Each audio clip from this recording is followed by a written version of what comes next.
you doing? Today we're in Metairie, and I want to give you a little glimpse of what a sod renovation entails. We came in here and we sprayed the entire front lawn, and you can see it turned nice and brown.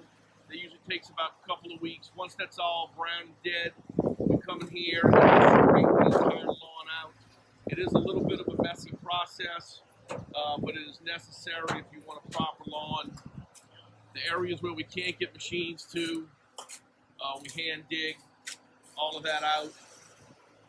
Once all this debris is gone, we'll come in here, grade the entire area with river sand, and we will add nutrients to the soil.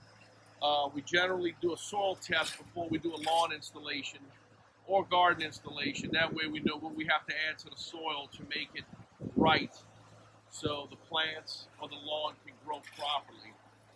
So if you want a nice lawn, prep is very crucial. Give us a call. It's Clean Cut Landscaping at 415-1438 or visit us at cclanddesign.com.